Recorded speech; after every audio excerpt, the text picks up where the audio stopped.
Sir Mohit Sharma का सवाल मैं लेती हूँ। ये अपना सवाल मुरादाबाद उत्तर प्रदेश से भेज रहे हैं और पिछले 2 साल से ये म्यूचुअल फंड्स में एसआईपी कर रहे हैं, जिसमें 10% ये टॉपअप भी करेंगे। 25 साल में 3 करोड़ रुपए इन्हें चाहिए। और Motilal Oswal large and mid cap है, 4,400 रुपए इस फंड में डाल रहे हैं अगस्त 2023 से। निपॉन इंडिया का मल्टी कैप है, इसमें भी ये अगस्त 2024 से निवेश कर रहे हैं, 4,400 रुपए। एसबीआई का मिड कैप फंड है इनके पास, 1,500 रुपए इसमें डाल रहे हैं जनवरी 2019 से। एसबीआई के स्मॉल कैप में इनके पास है निवेश दिसंबर 2024 से 2,000 रुपए। एचडीएफसी का मिड कैप फंड 1,000 रुपए अगस्त 2023 से। और चलिए अब इनको इसी निवेश में रहना है या नहीं, समझना चाहते हैं सर, बताइएगा।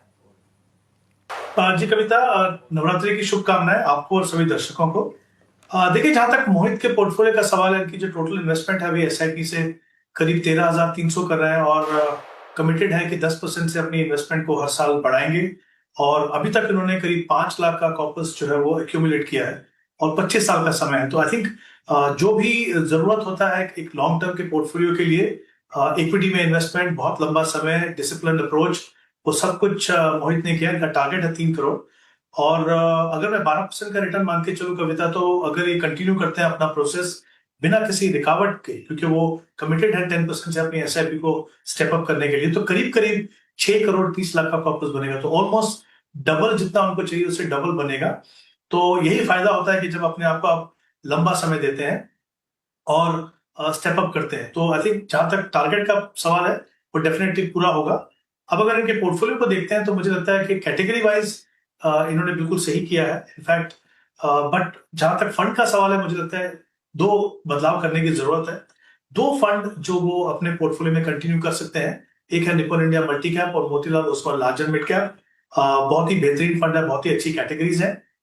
मिड कैप में इनके पास 2 फंड्स हैं और उन दोनों फंड में करीब करीब आई थिंक वो 2,500 रुपए इन्वेस्ट कर रहे हैं। मेरे हिसाब से उतनी इन्वेस्टमेंट के लिए एक फंड ठीक रहेगा। तो अगर चाहे तो एचडीएफसी मिड कैप अपॉर्चुनिटी में कंटिन्यू कर सकते हैं। स्मॉल कैप भी इंपॉर्टेंट है क्योंकि लंबा समय इनके पास, लेकिन वहां पे इन्होंने जो फंड चुना है एसबीआई स्मॉल कैप, मुझे लगता है उससे बेहतर फंड उस कैटेगरी में है। तो चाहे तो इन्वेस्ट को स्मॉल कैप को कंसिडर कर सकते हैं। तो स्ट्रेटेजी वाइज बिल्कुल सही है, टारगेट पूरा होगा। अपनी पोर्टफोलियो में परफॉर्मेंस सुधारने के लिए इंपॉर्टेंट है कि आप अच्छे और कंसिस्टेंटली परफॉर्मिंग फंड रखें। तो 2 बदलाव करेंगे अगर पोर्टफोलियो में, तो डेफिनेटली इनका जो परफॉर्मेंस है यहाँ से वो बेटर हो सकता है।